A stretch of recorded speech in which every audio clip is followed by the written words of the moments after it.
Seguimos falando sobre a criação do Conselho de Paz para Gaza, sobre Groenlândia, Ucrânia e outros temas, Celso, da geopolítica, né? Depois de um dia cheio de declarações do presidente norte-americano Donald Trump. Para nos ajudar a entender todos esses desdobramentos, conversamos agora com o professor de Relações Internacionais, especialista em política dos Estados Unidos, Carlos Pódio. Boa noite, professor. Bem-vindo mais uma vez ao Jornal do SBT News. Boa noite, Marina, Celso, quem nos assiste. Um prazer conversar com vocês. Boa noite. Professor, começo te perguntando sobre a criação do Conselho de Paz para Gaza. Parte da comunidade internacional tem visto a iniciativa de Trump como uma tentativa de esvaziar a ONU. Ao mesmo tempo, Trump usou o discurso hoje para dizer que vai contar com organismos internacionais, inclusive com as Nações Unidas. O que esperar dessa relação? Olha, Marina, sem dúvida nenhuma é uma tentativa de esvaziar a ONU, né? Não que a ONU seja exatamente uma organização impecável, que não tenha problemas, tem uma série de defeitos, uma questões burocráticas. Em certa medida é até saudável você pensar em formas alternativas, talvez mais ágeis de lidar com problemas internacionais, que não seja totalmente dependente apenas das Nações Unidas. O problema deste tipo de organização proposta pelo Donald Trump é como muitas das questões que são feitas pelo Trump, que são muito personalistas, né? O nome dele é mencionado na carta de fundação, ele é o único membro vitalício deste conselho, cabe a ele pessoalmente convidar as pessoas a participarem desse conselho. Então é um tipo de organização que não me parece que tem alguma preocupação com uma manutenção institucional que vá além da própria figura do Donald Trump, né? E se você olhar de fato os países que são parte deste conselho, a gente tem de fora deste conselho os países mais importantes do mundo, e os países que foram assinar, que estão participando aí dessa cerimônia de assinatura, são países que buscam não necessariamente lidar com a questão de Gaza, ou estão preocupados com a questão de Gaza, mas muitos deles estão preocupados em manter uma boa relação com o Donald Trump, né? Mais que uma relação pessoal. Ele, por exemplo, quando estava embarcando para Davos, foi perguntado sobre a recusa francesa de fazer parte deste conselho. Ele falou: se eles não quiserem fazer parte, eu vou taxar em 200% o vinho e a champanhe francesa. Ou seja, quer dizer, usando uma certa coerção para fazer com que países façam parte deste conselho de paz, né? O que não faz muito sentido. Como muitas outras ameaças do Donald Trump, ele acabou não, pelo menos por enquanto, não concretizando essa ameaça em particular, e nós temos como resultado aí, por exemplo, a ausência de qualquer país importante europeu. Você tem o primeiro-ministro da Hungria, que é alguém muito próximo do Donald Trump, mas você não tem países importantes da Europa que fazem parte, você não tem uma série de outros países que fazem parte desse conselho. Então não está claro ainda, né, de forma imediata, qual vai ser a função deste conselho no longo prazo, para além de servir como mais uma ferramenta para o Donald Trump receber aí elogios por parte de uma fatia aí dos líderes internacionais. Inclusive, desculpa, Celso, só fazendo uma ponderação sobre esse assunto ainda, professor, porque o Brasil está entre os países, né, que foram convidados por Donald Trump, mas que ainda não responderam, e a diplomacia nos bastidores tem dito que existe esse receio justamente de que Trump imponha, por exemplo, tarifas, né, ou de alguma forma retaliações contra o governo brasileiro, caso fique de fora. Pois é, o que novamente seria uma atitude bastante estranha, ou seja, você obrigar as pessoas a fazer parte de uma organização internacional. Característica central de qualquer organização internacional é a participação voluntária. A gente não tem registro de alguma organização que funcione efetivamente em que você, com uma arma na cabeça, obrigue as pessoas a participarem dessa organização simplesmente pela vontade de um líder em particular. Então, esse personalismo do Donald Trump, que de alguma forma algumas pessoas já estão acostumadas, ele é um pouco problemático por uma série de razões, mas principalmente quando se fala de organizações internacionais como essa, né? A ideia de que você tem uma organização que ela é feita pela participação voluntária de diversos países que se unem para resolver problemas em particular. E o que nós estamos vendo dessa organização é que não parece que foi criado com uma certa pressa, né? Se você olhar, por exemplo, a criação das Nações Unidas após a Segunda Guerra Mundial, ela demandou anos e anos de negociação, de planejamento, de conversa com uma série de países, né? E aí você fundou uma organização que, bem ou mal, acabou sendo uma organização bem-sucedida no sentido de que todos os países do mundo praticamente fazem parte da ONU hoje, ou seja, ela é uma organização que tem legitimidade no sentido de que ela é chancelada por quase a totalidade dos países do mundo, né? Então, nesse sentido, você criar uma organização em que você obriga as pessoas a fazerem parte, uma série que se assemelha mais com um clube, né? Parece, na imprensa americana, está um pouco circulando essa ideia que é quase como se fosse um clube de golfe do Donald Trump, né? Então, há muita pouca perspectiva de que uma organização nessas condições possa, no longo prazo, né? Quer dizer, a gente pensa não apenas no amanhã ou daqui a um ano, mas no longo prazo ter algum tipo de sustentação para poder, de fato, fazer uma diferença na reconstrução de Gaza. Agora, professor, Donald Trump tem se gabado aí de ter acabado com 8 guerras, né? E reclamado até que merecia o Prêmio Nobel da Paz. O grande desafio desse Conselho de Paz que ele comanda e dos países que irão participar é reconstruir uma faixa de terra de 41 quilômetros de extensão e de 6 a 12 quilômetros de largura, onde vivem cerca de 2 milhões de pessoas. Mas o maior desafio será conseguir desmilitarizar o Hamas, não? Sem dúvida nenhuma, né? Então, você tem lá uma questão, Celso, que não é apenas uma questão de que nós temos agora uma responsabilidade de reconstrução e que você não tem mais nenhum dos outros aspectos que tinha anteriormente na guerra. Agora, na verdade, a reconstrução de Gaza, ela entra como um aspecto adicional dentro desse conflito, que é um conflito que já segue aí por muito tempo e que continua. A gente não tem um fim do conflito na faixa de Gaza, do conflito entre Israel e Palestina, você não tem uma solução de longo prazo, uma solução estrutural para essa questão. Não foi uma questão resolvida. Aliás, se você for olhar os países que hoje reconhecem a Palestina como um país, você tem praticamente todos os países do mundo, com exceção dos Estados Unidos. Os Estados Unidos são o único país que fazem parte do Conselho de Segurança que travam, portanto, o reconhecimento da Palestina como um país dentro das Nações Unidas, né? Então, você tem aí, quer dizer, a sua pergunta levanta uma questão importante, porque não basta a reconstrução. E essa reconstrução já é algo muito complexo, muito complicado. Como vai ser feito, que interesses que vão estar participando disso, que tipo de reconstrução vai ser feita, quem que vai gerenciar os recursos, fala-se muito nesses recursos todos. Então tem toda essa questão logística da reconstrução, mas questão política, de lidar com a questão militar, por exemplo, né? O que vai acontecer com o Hamas, o que vai acontecer com outras organizações palestinas. Então tem uma série de problemas aí que não me parecem que estão discutidos nessa organização, para além dessa questão de reconstrução, que o Donald Trump já deixou meio a entender que quer fazer uma espécie de um resort, né? Quer dizer, uma imagem um pouco enfim, dessa experiência que ele tem como alguém do setor imobiliário, né? Então tem questões aí muito complexas para serem decididas neste elemento dessa pequena faixa que você mencionou, que se encontra praticamente destruída hoje, né, sua infraestrutura, mas que não se resolveu ainda, ou pelo menos não se propôs uma solução permanente para as questões de fundo e as questões políticas e as questões estruturais que fazem com que esse conflito permaneça.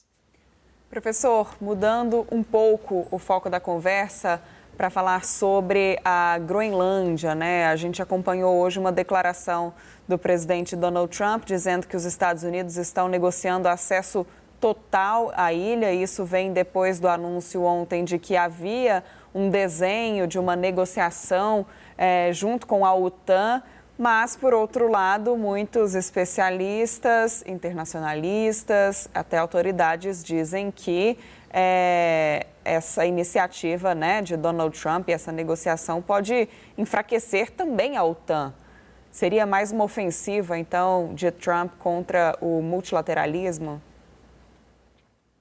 Olha, Marina, independente do que aconteça a partir de agora, a OTAN e nesse sentido eu me refiro à aliança entre Estados Unidos e Europa, ela já se encontra profundamente enfraquecida. Se a gente olhar o que disseram membros importantes da OTAN, em especial, me parece que é o discurso simbólico nesse sentido é do primeiro-ministro canadense, né, dizendo que acabou esta velha ordem em que você podia contar com os Estados Unidos como um aliado confiável. A gente viu o mesmo discurso do Macron, vimos o mesmo discurso da presidente da Comissão Europeia. Então, os europeus, com esta atitude do Donald Trump, né, de novo, independente do que ele vai fazer com a Groenlândia nesse momento, o simples fato da forma com que ele tem falado e tratado aliados, né, o que ele falou do primeiro-ministro canadense, o que ele falou, vocês mencionaram ele fazendo piada com o Macron, ele trata os aliados de forma muito pior daquela com que ele trata, por exemplo, o presidente da China, que ele chamou de um grande homem muito poderoso, etc. Então,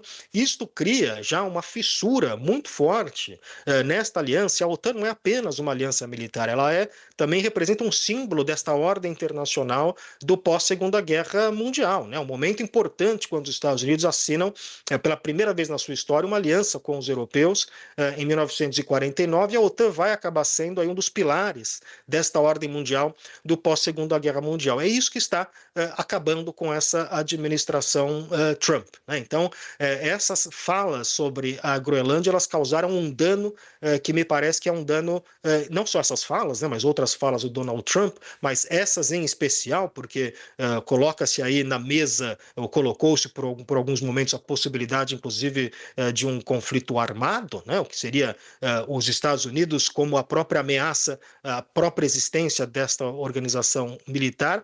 Então, portanto, já há danos que são irreparáveis, né? E o Donald Trump, ele recuou claramente nessa questão, e é interessante que ele recuou citando o encontro que ele teve com o secretário-geral da OTAN, mas não fala das pessoas que são aquelas que teriam poder de decisão. O secretário-geral da OTAN não tem nenhum poder de decisão sobre o que vai acontecer com a Groenlândia, né? Quem tem poder de decisão é a Dinamarca e a própria Groenlândia, né? Então você mesmo mencionou que não teve nenhuma declaração por conta dessas pessoas, desses atores que são aqueles que estariam diretamente afetados. Donald Trump citou ali um acordo que tudo indica que não existe, né? Apenas para justificar um recuo. E esse recuo que ele deu foi um recuo que ele deu porque ele viu que os europeus estavam reagindo a essas falas do Donald Trump, inclusive chegando a enviar tropas para a região. E o Trump, o que já está muito claro, me parece, as pessoas estão começando a entender isso, ele só responde à força, né? Ele não responde nem à bajulação, que foi aquilo que os europeus tentaram fazer, e ele tende a pressionar até o limite que ele é parado pela força, razão pela qual ele respeita os líderes chineses, né? Porque quando ele começou uma guerra tarifária com a China, um representante do governo chinês nas redes sociais falou: olha, nós estamos preparados para a guerra comercial ou para qualquer outro tipo de guerra que os Estados Unidos queiram fazer. E o Donald Trump acabou recuando. Então me parece que essa é um pouco a lição que fica para os europeus. Professor, está marcada para amanhã e sábado, em Abu Dhabi, uma reunião de representantes da Rússia, Ucrânia e Estados Unidos para um provável acordo de paz, né, para a guerra, que já dura quase 4 anos e que já matou ou feriu mais de 1 milhão de pessoas e outros 10 milhões tiveram que deixar o país. Estamos à beira de um acordo de paz ou estamos longe ainda? Esse é mais um dos diversos encontros que são anunciados, que são falados e que são vendidos como se fosse algo que chegasse a uma paz. Quer dizer, você não chega no processo de paz no encontro, não é um encontro que faz a paz. Na verdade, normalmente esses encontros de grandes líderes, né, numa diplomacia tradicional, elas representam a culminação de um processo de negociação muito anterior. Então você faz um processo de negociação, depois dessa negociação você tem este encontro para culminar ou acertar alguns detalhes, talvez que faltem, né? O Donald Trump ele tem uma perspectiva muito, de novo, da perspectiva de negociador do campo imobiliário, do negociador de empresário que ele tem, e ele acha que basta você sentar numa mesa e discutir, enfim, né, quem faz o quê, como é que vai ser, e a gente resolve essa questão rapidamente, né? E não é assim que acontece, né? Não fica muito claro para a gente entender o que significaria a paz na Ucrânia, né? Porque tem um tipo de paz que pode significar a rendição da Ucrânia, é verdade, né? Teremos paz, quer dizer, acaba a guerra, mas isso significa que a Rússia venceu a guerra, a Ucrânia se rende, né? Agora, não é uma paz que interessa aos ucranianos, né? Se você fizer um tipo de paz que você vai dar um pouco de território para a Rússia vai ficar satisfeita com isso, e o que a gente sabe que vai acontecer é que daqui a alguns anos eles vão tomar o resto do território que eles acabaram não tomando, né? Então, nesse tempo todo de guerra que você mencionou, Celso, a Rússia acabou que não avançou muito na Ucrânia, né? Por mais que se fale, não, claro, a Rússia é muito mais poderosa que a Ucrânia, nesta guerra a Rússia perdeu mais soldados que a Ucrânia, a Rússia está numa guerra muito mais longa do que ela esperava quando começou, quer dizer, a expectativa era que em algumas semanas os russos estivessem tomando Kiev, isso não aconteceu, os russos forneceram uma resistência muito grande, né? Assim como a gente viu em outros exemplos da história, como os vietnamitas na guerra do Vietnã, como os afegãos na guerra do Afeganistão. Então não é a primeira vez que uma grande potência ataca um país mais fraco e encontra uma resistência muito forte, né? Então a preocupação dos Zelensky aqui e dos ucranianos é que qualquer tipo de paz não seja uma rendição. A preocupação do Putin é que ele não pode, após 4 anos de guerra, não ter nada para mostrar para a sua população. Então isto cria uma situação muito difícil de você simplesmente sentar numa mesa de negociação para acordar um fim para essa guerra. Bom, professor, a gente acompanhou aí uma série de declarações de Donald Trump hoje ao longo do dia, ao longo da semana, uma tensão geopolítica que vem crescendo em meio às investidas, né, do presidente norte-americano. E outro dado importante que chegou para a gente hoje foi o crescimento da rejeição de Donald Trump entre a população dos Estados Unidos. A rejeição chegou a 56%, segundo a pesquisa do New York Times. É um reflexo também das decisões externas, da política externa de Donald Trump, ou isso diz mais respeito às políticas internas? Visto que a gente tem acompanhado também tensão lá em Minneapolis, por exemplo, em relação à polícia, né, migratória, que tem combatido ali os imigrantes, uma política mais firme contra as pessoas ilegais no país. Isso tudo reflete nesse crescimento da rejeição? A que o senhor atribui essa pesquisa, né, o resultado dessa pesquisa?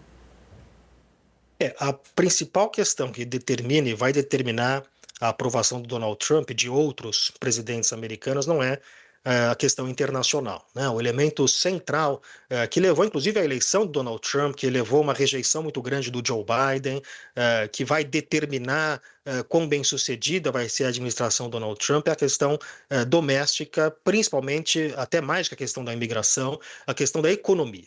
Os americanos estão muito preocupados com a questão da economia, a questão da inflação, o aumento do custo de vida. Essa foi a questão central. Se você olhar essa pesquisa, os detalhes dessas pesquisas de aprovação do Donald Trump, você percebe que na questão econômica é onde está uma fragilidade muito grande, porque é justamente neste tema, no tema da economia, que havia muita expectativa com o Donald Trump. Muita gente votou no Donald Trump, que pode eventualmente não gostar do Trump, eventualmente não gostou da forma que ele se porta, mas muita gente, ao votar no Donald Trump, e as pesquisas indicam isso, votou porque acreditou que o Donald Trump seria a melhor opção para lidar com a questão da economia, porque havia uma percepção de que o Joe Biden não havia sido bem sucedido nesta área, né? Os americanos passaram recentemente o período inflacionário mais alto dos últimos 40, 50 anos. Os americanos não estão acostumados a lidar com a inflação. E houve, de fato, um aumento muito expressivo do custo de vida, principalmente na questão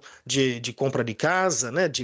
Das parcelas da casa, de juros e de produtos de supermercado, né? Um aumento muito expressivo de produtos do dia a dia, que as pessoas compram e que atingem a todos, né? E a percepção é que o Donald Trump, neste 1 ano de governo, não foi capaz ainda de lidar com essa questão. Não houve uma melhora muito clara deste elemento, a inflação não baixou de forma expressiva, você tem mais ou menos aí uma situação em que não houve ainda uma sensação de melhora por parte do público norte-americano. Então isso é o elemento central, e se a gente for olhar nos detalhes da pesquisa, isso fica mais claro, que leva a esta aprovação do Donald Trump. A aprovação dele na questão econômica ela é ainda mais baixa, ela é ainda abaixo de 40%. Né? Então essa é a questão central, o elemento mais sensível que determina essa taxa de aprovação do Trump, que vai, se melhorar a taxa de aprovação, ela vai derivar de uma possível melhora na economia. Se a economia piora ou não melhora, a gente não deve esperar um impacto muito grande nessa taxa de aprovação do Donald Trump. Professor Carlos Gustavo Poggio, professor de Relações Internacionais e especialista em política dos Estados Unidos. Muito obrigado por participar mais uma vez aqui do Jornal SBT News. Obrigado, Celso, Marina. Boa noite a todos. Boa noite.